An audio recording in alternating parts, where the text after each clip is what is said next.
Hey, I'm Mitchell Davis, a Laravel developer. Hi, I'm Gavin Ty, head of sales and marketing. But I am the only one. Of SixSides, It's a small department, but it's a that's growing okay. department. Yeah. It is growing.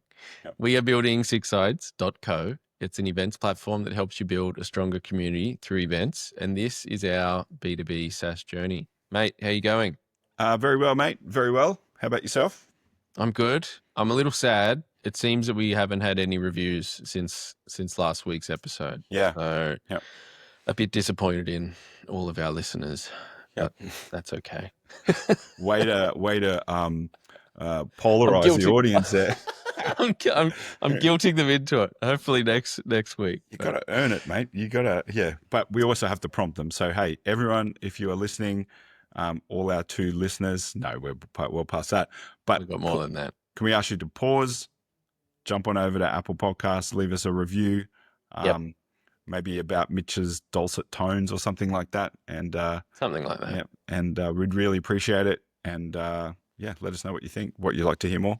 All right, let's see how we go. Yep. How that goes next week. I've got a shout out while we're on this kind of area. I've got a shout out for Dan Herbert from the PHP Australia Slack channel group, whatever. He reached out to me and said he's been listening, and he actually had some questions because he's interested in doing something in the podcast workflow automation space. Mm-hmm. He reached out and asked me about my process for doing the editing and the uploading and stuff, and I fear I gave him way too much information, way more than what he wanted, but I kind of wanted to just like front load him and go, okay, here's all the info that you could possibly ask me so that I could then just move on to the next thing. And he's like, yeah, I do the same. I front load info. So we were commiserating there. But anyway, shout out to Dan, who's clearly listening. That's not like you to give too much info, mate. Like when you look at the audio transcript of the podcast, there's large chunks of you going on about all sorts. Yep. I zone out, I'll be honest with you.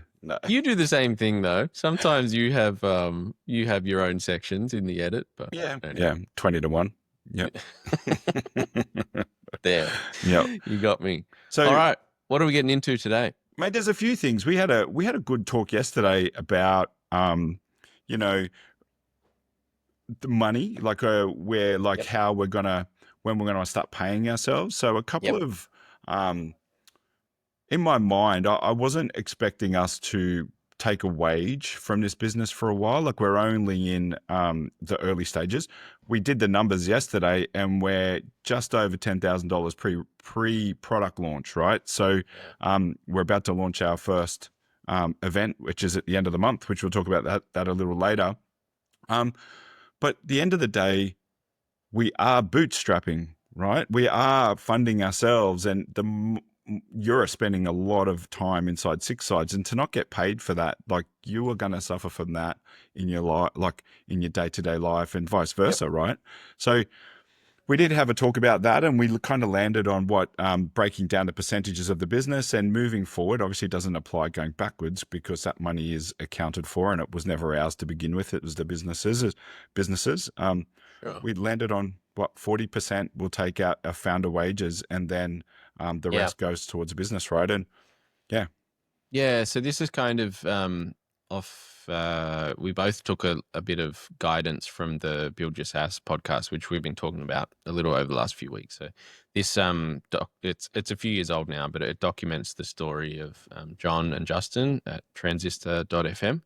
And I'll put a link to this specific episode in the show notes here. If you're curious, you can go listen. But basically the idea that they were talking about, and we have now started to use moving forward to be clear, this will apply for any future revenue that we make. So that's what you were talking about, Gavin, it won't be a retroactive thing. Is to, I think the book is called Profit First. Yep, Profit First, yep.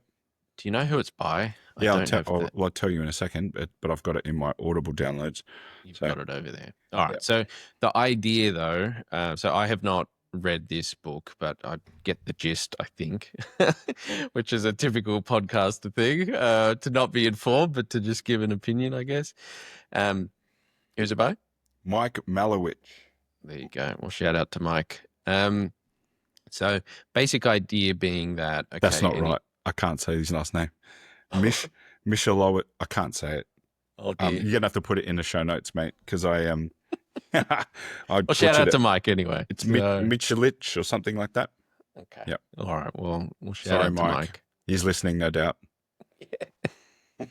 So, the basic idea being though that like for, let's say you're making $1,000 in MRR, right? Monthly recurring revenue, that you, as soon as that money hits your account each month, you basically split it up into different buckets, right? And you do this as a percentage of the revenue. So it's not like a fixed amount goes towards expenses of, okay, $300 a month of expenses. Instead, the way you do it is you go, okay, cool. What we have decided is we're going to take 40% of any future revenue that we make, and we'll separate that out and basically pay ourselves immediately. And we'll split that because we've got 50-50 equity. Right? Sure. And so just to clear on that, that's not an indefinite scale, right? We have a number in mind that will help us transition into full time. And then once we hit that, that's all that we stop that. So it's not, hey, we're at 10 million. Great. We're taking 40%. That would be amazing, but we wouldn't do that. So we're just trying to etch up until being able to transition over into the business, full-time, half-time, whatever, part-time, whatever it is. I mean, never say never, right? I'd take 50% of 4 million a year. That sounds good. But in the future, presumably we will have other employees to pay, right? So it won't just be you and I forever. Yeah. So absolutely. And anyway, so the basic idea though is that, okay, we're going to take this 40% and that's going to go towards salaries. And right now that's you and me. We'll just be paying ourselves. Into the future. That will be other employees. And this, it's a good framework because it hones in, it makes you really like think through about how much money you can afford to spend. So if we really want to hire someone, but we're currently using up that full 40% and there's no like extra capacity there, because if we brought someone else on, then now you and I don't make any money, or we go back to making, $200 a month or something like that. Like clearly we can't afford to hire, which if we weren't putting this cap on it of say 40%, and this is a number that will likely change over time, right? This is just some numbers that we've come up with now. It forces you to go, okay, this is how much I can actually afford to spend. It's a budget, right? So that's roughly the number that we've got at the moment for salaries moving forward. And then we're thinking we need to check the exact numbers, right? But we know that GST is going to be 10% or 11% or however that calculation works out. And then despite the fact that I don't think we'll be making a profit as a company for a while because we'll be pulling out a wage, Gavin, you've suggested, why don't we also put some aside for company taxes, which as far as I know only applies on profit, end of year profit. So we're doing that. Right now we don't have like a marketing budget or anything like that. It's just salaries, expenses, which is our infrastructure and any of the software services that we're using, and accounting and all of that. It's all kind of lumped into one. So we reckon we're probably at like 40% will go towards expenses, and about 20% will go towards taxes, and that gets us to 100. Yeah. Yep. There's a bit left over there, but we can put that into the account. Is there 40 for salaries, 40 for expenses, 20 for taxes? Well, that's still 10 left over. But you said anyway. No, it's not. 40, 40, 20. One of us is wrong. So someone who's listening to this, they would figure out either you or I are wrong. I thought it doesn't matter. I thought you added up a little bit off, but okay. It's again, one of those things where I've drifted off. Clearly. I'm just kidding. Yeah, damn. Yeah, and by the way, I was telling Mel last night, hey, we're going to open up a couple more bank accounts and just siphon the money out into these different things. And she was like, don't do that.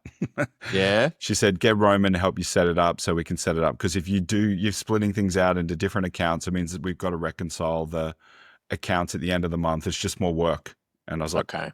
Okay. Yeah, So, I know you can do all this kind of thing with Xero's like chart of accounts. yeah. And we're using Xero as our accounting platform. Like, Yeah. I know you can do this type of thing. It's just it's a nice visual. I did this when I was first starting doing consulting, where I had like 5 bank accounts, Oh, did you? Yep. 5 like savings accounts. Where as soon as I got an invoice, I was like, back then I had a hex debt, so I was putting money straight into that every time I got an invoice, and then similar for taxes and whatever. And it is a bit of a pain in the butt if you actually take it to that point versus just use your accounting platform. So yeah, I'd probably agree with Mel. Yeah, she was like, no. So it's okay. She's like, she did not like it. I was like, okay. We'll defer to her judgment then. All right, we won't do it. But an interesting thing has happened in my mindset set shift, right? Like about revenue is we were like, okay, we're not going to take clients. We're not going to make money from it for a while. We understand. And so that kind of takes the impetus off. Well, it does 2 things. One is I've got to try to sustain a living in the house, like bring in income from the house, right? Because we have our bills, we have a mortgage and stuff like that. So where my where I've got a certain level of income where I've got to produce a month for us not to go backwards. We have a nest egg in the bank. We've been saving for rainy days and all this kind of stuff, but you don't want to eat into that if you ever could, right? We've got about 6 to 12 months of money there if we need it, but I do not want to go into it for a month, let alone all that stuff. And so I was just like, I've got to get clients for Deal Buddy because that's where the money's coming from. And I was like, I've got to get up to this number, and I've been focused on that, and that's working, right? And then I was like, yeah, SixSides will get to it when Mitch is there.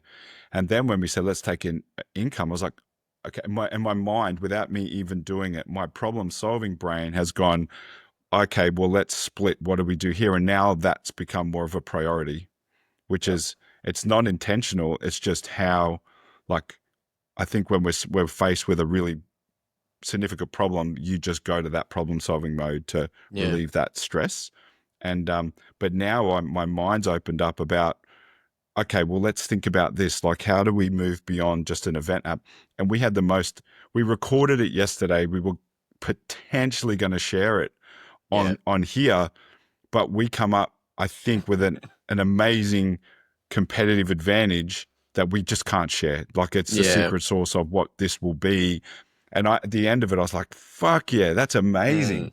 And I'm so keen to call everyone, like, Holly, if you're listening, I don't want to keep bombarding you, but I would love to share it with you, what our thoughts were to continue to help you beyond us helping you at your event.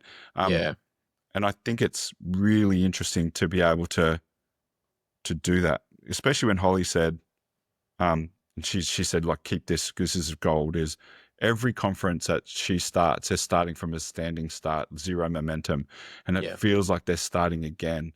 And I was like, I think we have a solution for that to not only stop that from happening, but continue with accelerated momentum.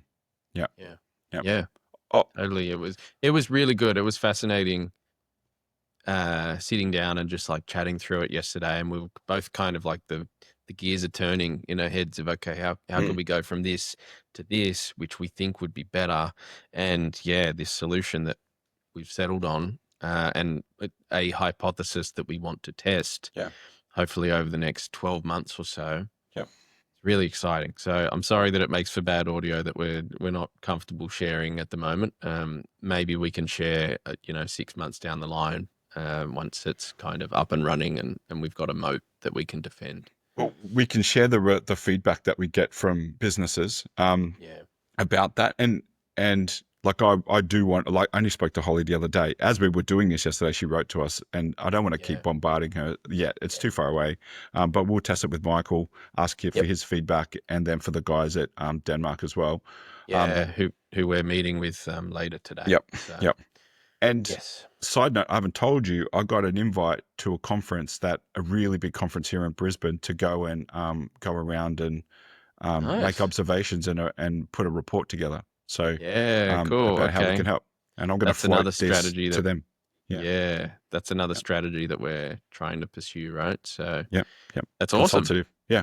Yep. Yeah, great. It's brilliant. So that percentage chat did lead into something else, and now it's opened up to like, okay, well, how can we actually sustain? How can we build a sustainable revenue model? And I really think that it feels like we found it. Yeah, yeah. Because something that we're like considering is that with our current model, if we only go after annual events, then it's very likely going to be annual revenue, And right? And yep. we'll And just get paid once from, say, Michael or Holly, and then that's it for the year. yep. And I mean, I would much prefer to have stable, like monthly recurring revenue. You know, people get paid more on that cycle, and all of our expenses are on that cycle. Like, so that was kind of the decision, the discussion rather, that we were having yesterday, and that's kind of how we then cottoned on to a different way of thinking about Yep. this. Well, when you think about our mission is to help purpose-driven businesses build community through events, like not event, right? Yeah. So it doesn't, that framework and that structure pricing model does not support the mission. Mm. Mm-hmm. Yeah. So, but it does, it's an iterative process. And yeah, at the moment, we're just trying to get something ready for what we have. We have, yeah. Yeah, we got So, something ready for an event. yeah. Yep. So why don't we transition into that? So some good news. The iOS app has been approved and is now publicly available. So you could go to the App Store now and download it. Just search for SixSides. I'm going to get a link up on the website, on our website, in the next over the next few days, let's say, to be able to go download it straight from our website. So that's really cool. Very pleased with how that's all gone. We're able to get some early feedback from Rasmus on the Laravel Live Denmark team. Yep. And now we're meeting with them at this time of recording in like another 6 hours or so, 6-7 hours. So we're going to sit down and go through their feedback with them. And then, because at this point, their event is now 2 weeks away. I've got a calendar 13 days away. So it would have started yesterday in 2 weeks. So, Okay. yeah, so that's really exciting. We're going to go through all of that with them. Still waiting on, let me refresh Google now, but I believe we're still waiting on Google to approve the changes. And this is exactly what happened last year at Laracon AU. So, yep, changes are still in review. So I'm going to prompt them again, Google support, to say, hey, can you please do this? It's really annoying, to be honest. Like the fact that, okay, Apple can approve this. I think it took them maybe 30 hours to do. Mhm. And Google now is at like 120 hours or something like that. It's been 4-5 days. So yeah, it's a bit frustrating. Anyway, so yeah, so that's all looking really good.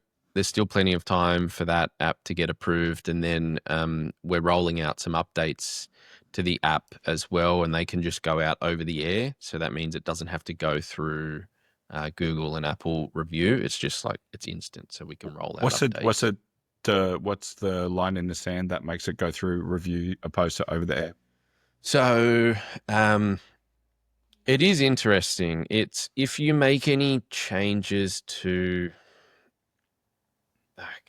it's hard to explain. I actually went through it in my talk last year, which I'll put in the show notes. My talk on building mobile apps, but for for Expo apps, which is just the framework that we're building the mobile app in, it's got two parts to it. It's got a native part, and that has like all of the actual like the down as low level possible code that actually runs on your phone, and that's written in I don't know the languages, but like it's written in Swift, I think, for iPhones, and it's written in Java or Kotlin or one of these other things for So like the Android phones. foundation or the structure, is that what it Exactly, is? yeah. Yep. It's like giving you the structure of the car, right? Yep.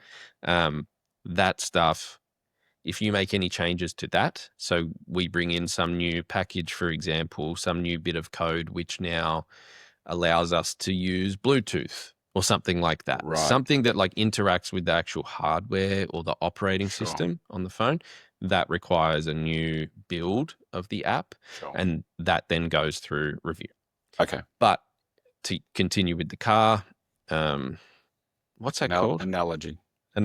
Yeah. What's the other one? What's the M one? Metaphor. Yeah. Thank you. Total mind blank.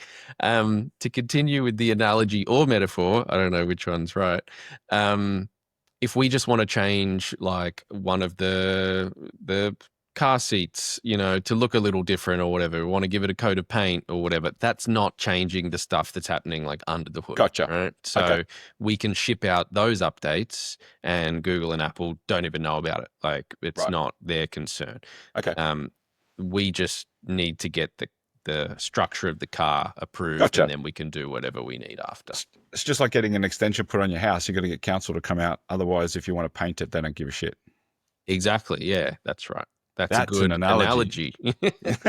Gotcha. Yeah, nice. So we are rolling out some updates. Some of the things that Rasmus has identified in this feedback, like he's given, there must be like 10 to 15 dot points in this list. So he's been really thorough. So Rasmus, if you are listening, thank you. And I'll tell you this even if you're not on call later. So it's clear he's sat down and really gone through, and he's trying to help us make this as good as possible for his attendees at his event. So yeah, that's really nice to see. Means I've got a little bit more work to do to go through and get that ready for them. But we've still got time. I've got 2 weeks to get that all sorted. So it's good. It's been a really like big week for the business, right? Because we've gone through and we talked about money. We've shifted this strategy that we've got. Evolved. We haven't shifted. We've evolved it. Just so people who are listening, we haven't shifted. We've just evolved. Yep. Yeah. Okay. Let's just and then we have we've got the iOS app out. So yeah, it's like this is really big. It's a big week for us. So it's a milestone. Yep. And now it's just starting to configure for Denmark, right? So yeah. Well, more than that, it's done. So it's 90% of the way there. So yesterday I went through and set up. Fortunately, this is a good thing of working with developers. Is the team at Laravel Live Denmark? They had all of their information about the list of talks and who the speakers are and their sponsors. They had these YAML files, which is like love YAML. I love YAML. You got no idea what it is. Think of it like a spreadsheet. Like a camel. A little bit. Think of it like a spreadsheet, but you can do a lot more things inside of it. You can have like rows inside of rows and stuff like that. So it's a little tricky, but whatever. It's not a great analogy. So Let's make a name for a shirt, SixSides, YAML the camel. YAML the camel. We could do that. That's our first merch character. Yeah. I like it. Yeah. So they sent those through a week or so ago, plus also all of their ticket codes.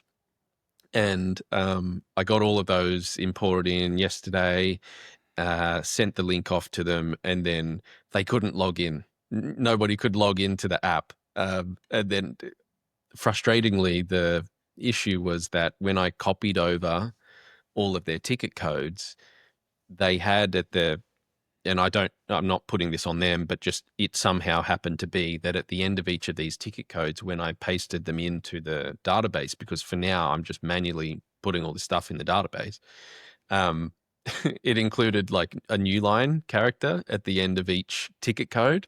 And so that meant and save that in the database. And that meant when someone tried to log in, Laravel actually, which we're using for our backend, it actually strips like new lines and stuff. It does a trim of strings, and Gavin, I know your eyes are probably rolling over, but it like gets rid of that stuff for you for any requests that are coming in.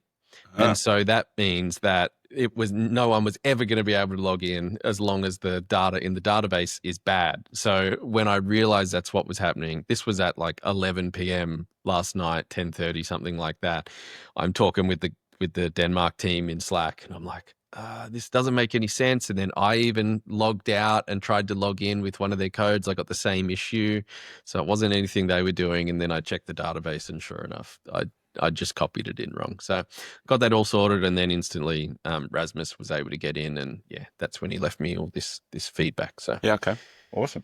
Okay, yeah, it's good. It's nice to have some really passionate customers with this, and it's clear that they want to make this event as good as possible for them. So yeah, really timelines exciting. make people passionate too, right? Well, that's true. Yep. Yeah. All of a sudden, There was a big period of like, okay, everything's like nice and calm from both sides, us and them, right? And then now, okay, the event's 2 weeks away, and oh my God, it's time. So there's a lot of feedback coming through. So yeah, it's all good though. We're really stoked and can't wait to have the app in the hands of all of their attendees, and hopefully it gets a good amount of usage, right? Yeah, good.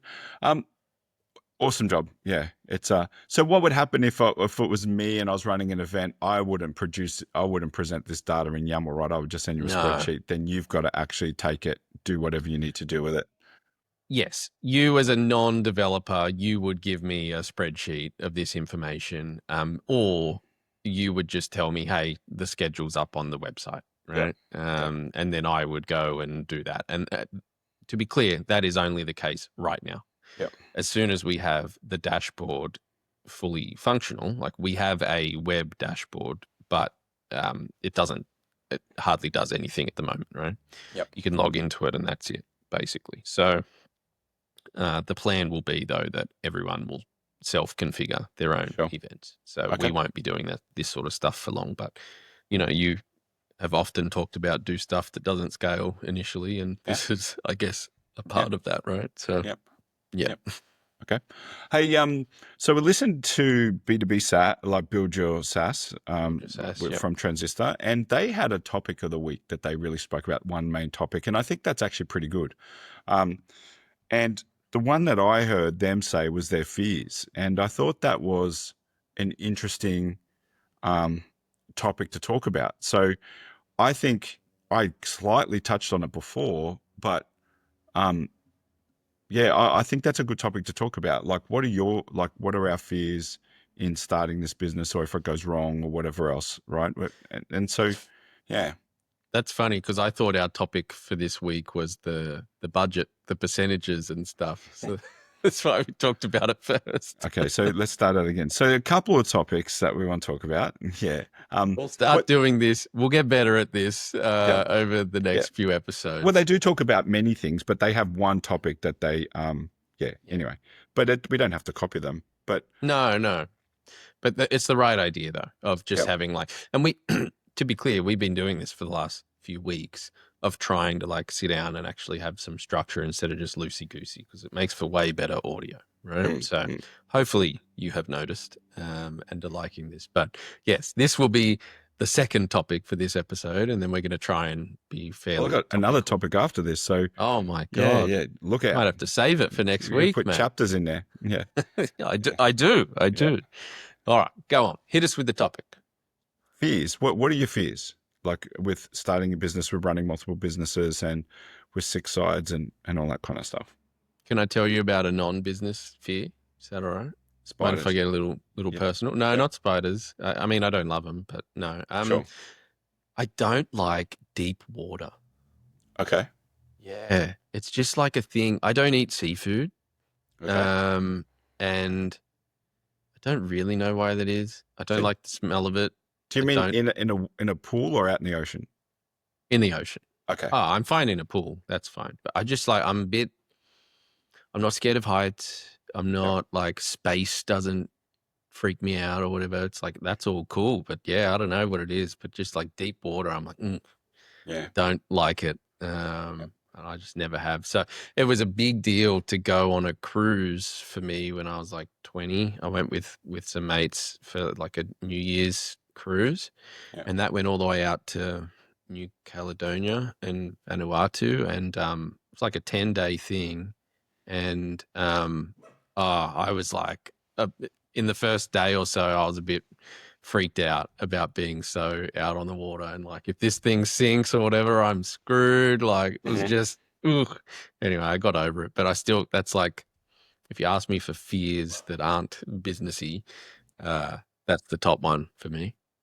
Mate, that's an interesting one. I'm okay if I can see underwater, but I learned to scuba dive in Sydney Harbour, and Oh, we had to swim out to the boat, and the water at Sydney Harbour is murky, and yeah.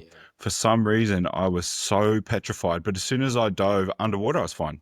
Um, Oh, yeah, yeah. But I really want to go swimming and then having like the humpback whales, which they go off the coast here, is have them swim through it. Like, but you have to be in obviously deep water for that. But yeah, sure. I know not to bring you along. No, Yeah, yeah. I mean, I like the idea of it. I think I would not be a good fit for yeah, that. yeah. So, yeah. So, so Okay. to Business business, fears. yeah. What are your fears?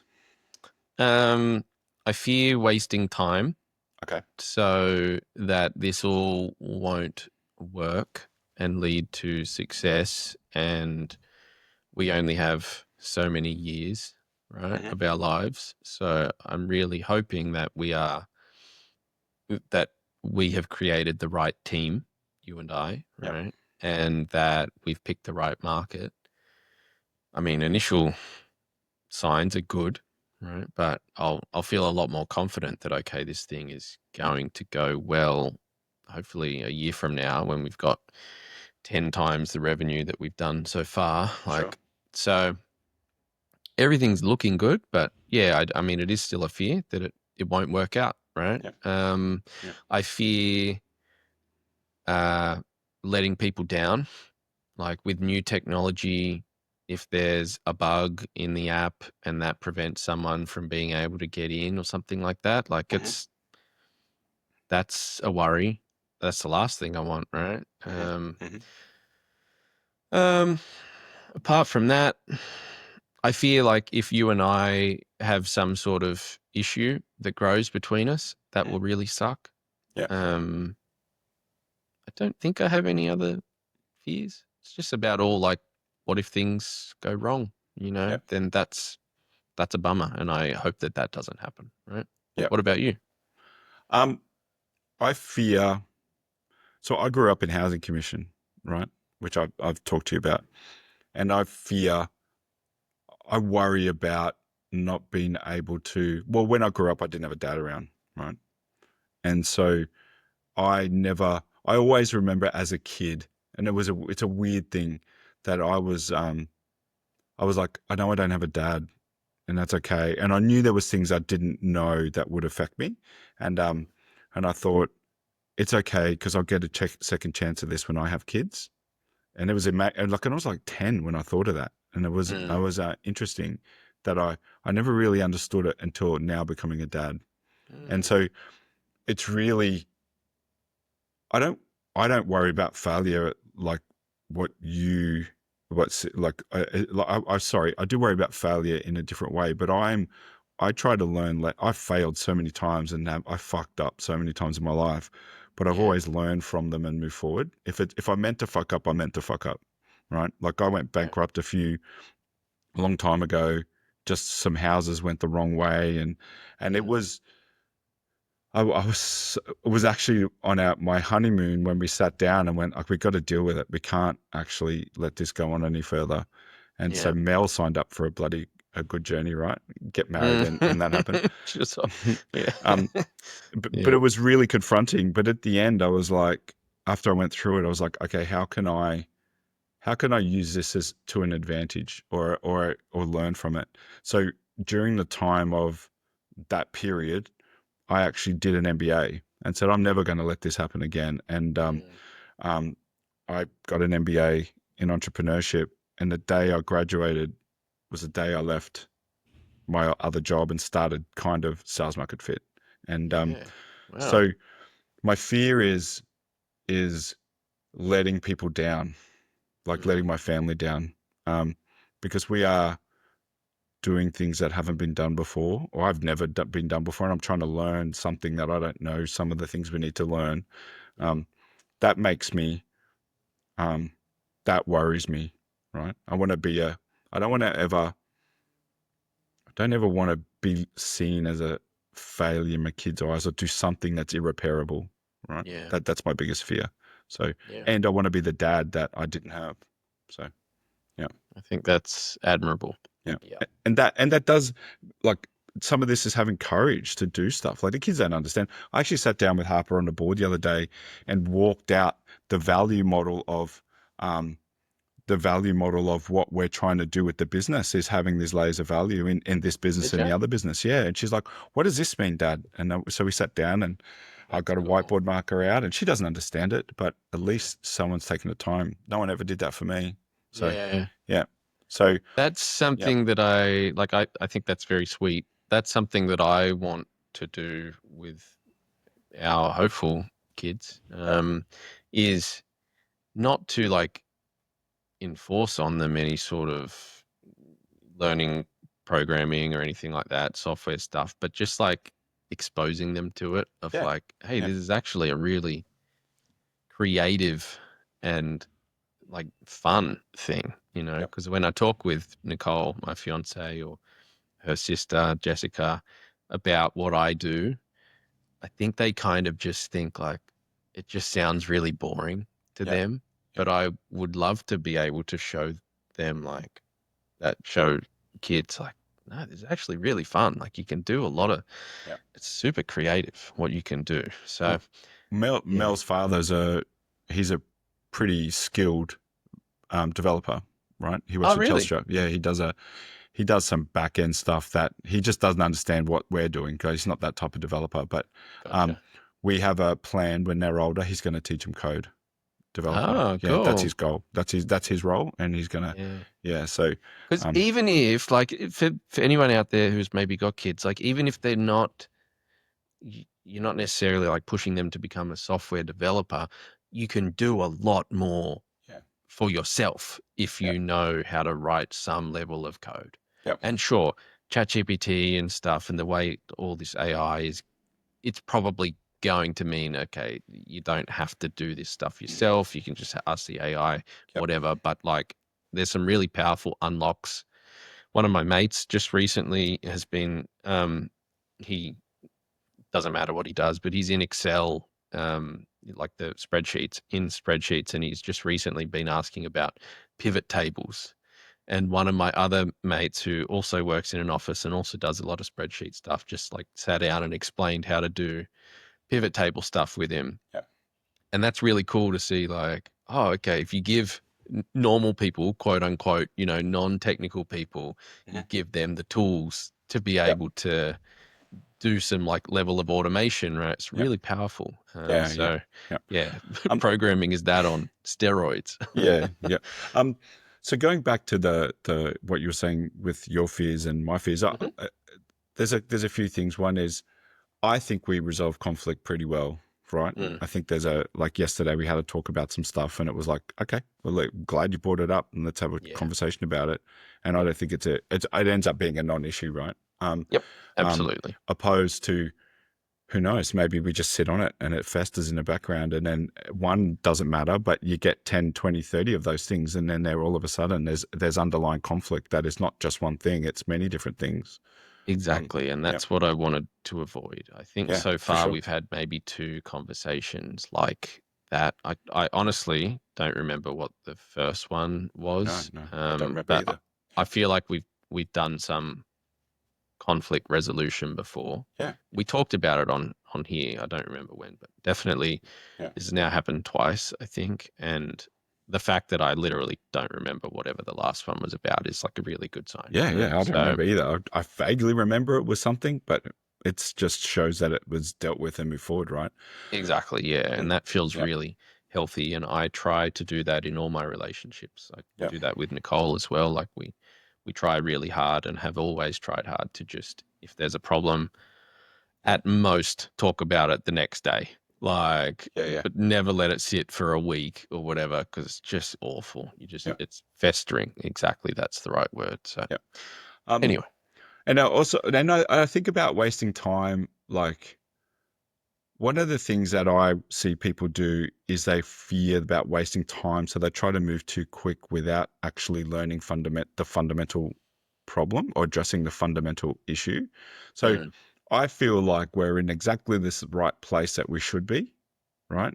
And I'm comfortable that we will make some missteps along the way. We'll always, you can't not do it. And Yeah. as long as you don't make the same stuff twice, like same mistake twice, I think. Yeah.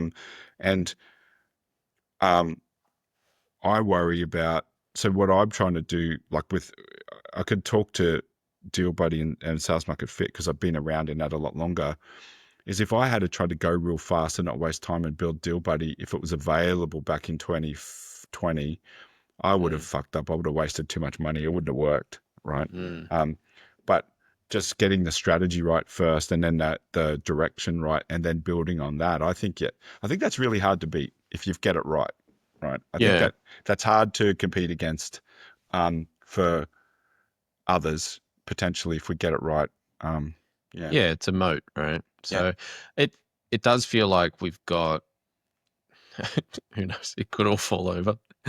But it feels like we do have the right foundation. I got amazing feedback at Laracon last year running effectively the first version of this, and instantly, like when I came to you with the idea and we talked about it, you're like, I think you've really cottoned onto something here.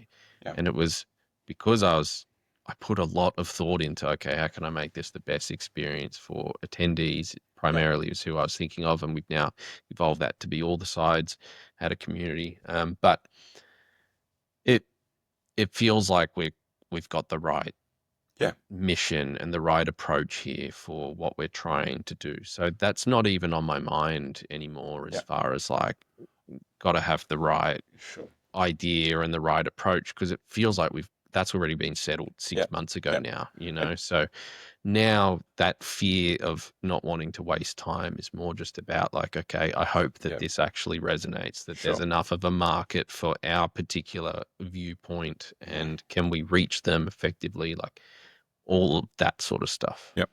Well, that'll lead into just my next topic in a moment. But I think in observing you like in our relationship over the last probably 4 years, at least maybe 5 now, is you've learned from your mistakes too, because you have another platform, and although it feels like it's technically sound and superior, like excellent, you didn't pay attention to the go-to-market strategy of it and the kind of market maybe evolved or went in another direction.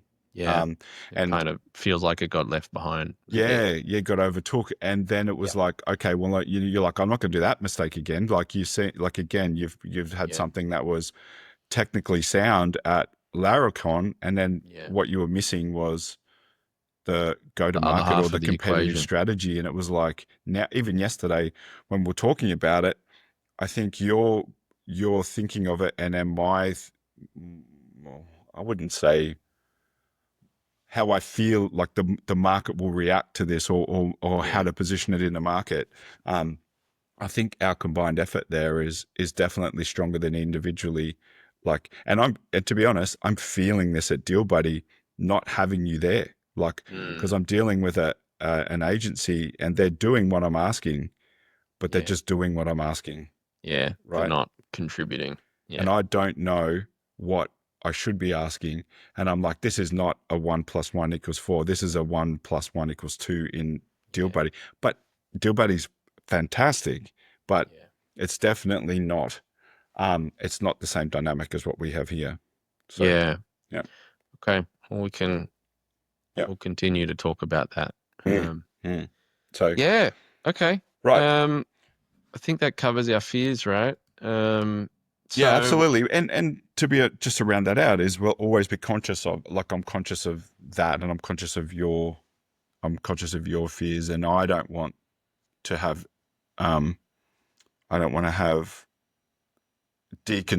unconstructive friction between you and I, right? Yeah. Like, I think there's some friction is fine. Yeah. But not long lasting, right? Yeah. So yeah, completely. Yeah. And just never hire a yacht if we do any parties or whatever in the future. we'll give you a set of floaties that you can give me a shark proof net and whatever. I'll be right. So some other things as we wrap up, you've started but you have started recently adding videos to your YouTube channel. Yeah, I have. I'm documenting my side of the journey on YouTube, right? Like, and it's more around how do I navigate building both businesses from my perspective without a technical background. And I actually saw a really interesting video yesterday on Diary of a CEO with Stephen Bartlett. He had Alex Hormozy, Cody Sanchez, and Daniel Priestley on there. Okay. And it's many different kernels of value, and I was almost taking notes. But there was one where she spoke about Cody spoke about a lot of people are doing volume now. Like, a lot of people are doing volume lead generation, and they say they're working, but they're actually more lazy than ever. And so she said, what about if you were doing, say, 15,000 leads, all the effort that you would have put into that? She said, why don't you just investigate 5, deep dive into companies instead of asking them, do they want a report of you or something? Why don't you do it and just send it to people? And, but targeting the top of businesses around this. And I was like, why don't we do that? Like, there is no reason for us not to do that. So, again, we're starting lead gen. There's a few different areas of what we'll do. We're going to leverage your profile for the developer community or the developer events, because you will resonate with them better. But we will still do the same. And I'm going to run this as a internal project. So I'll report on this internally here over the next few weeks, or months or so. And then, on my YouTube channel, I'll document that. I'm doing a video a day. It's only a 3 or 4 or 5 minute video. It's not that long, but I'm going to, document that to hold myself accountable for me managing 2 businesses, and like for us documenting this for us, because we're different. We're in different states. It's kind of the same thing, but slightly different. It's cool, that you've got this is like an outlet, I guess, similar to having this show, right, where we're talking primarily about SixSides, right? This is your outlet then for you personally, right? So it's cool. Do you find it challenging so far? You've done 3 videos, I think, right? I've done 4. Oh, you've done 4 now? Yeah. Cool. Yeah. So I've done. How 4. do you find it? It's okay. There's plenty to talk about, but I want to make sure it's Useful. It's useful for others. So I was just recording on my phone, but I went back to Riverside today, and then Riverside can actually, they just made a thumbnail that I wasn't using before, and I was like, oh, that's okay. I'll put that on there. So see how that goes. But again, like, some people are watching. Like, I've got some subscribers over the last few days. Like, cool. Yes, you subscribe, but then I've had a couple today already. So, nice. Yeah, I'm thinking about to try to build community, right? So, it all comes back to the community. Well done. Community, well played. Right? Yeah, well played. Yeah. Excellent. All right, mate. Why don't we wrap it up there then? Yep. Next week, we're going to try and talk about our vision, mission, and our values. We did get into some of that yesterday when we had a separate recording, but we're just kind of going to flesh that out a bit. So stay tuned for next week, where we'll go through some of that and try and make that our topic. And hopefully next week as well, we can report on that the Android app should be up.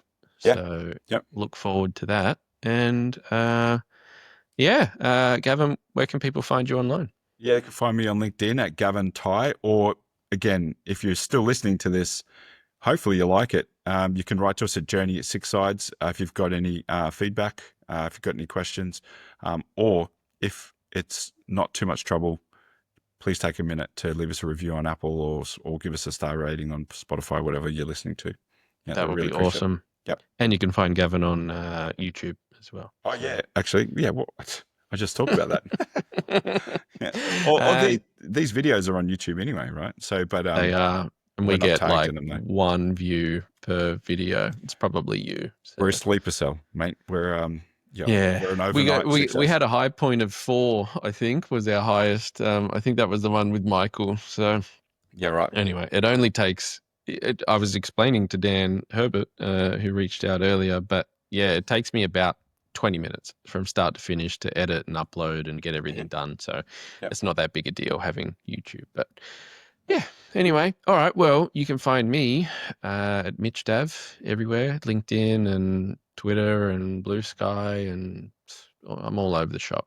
I do have a YouTube as well, actually. But It's yeah, about you I'll have swimming to. in the ocean and stuff, right?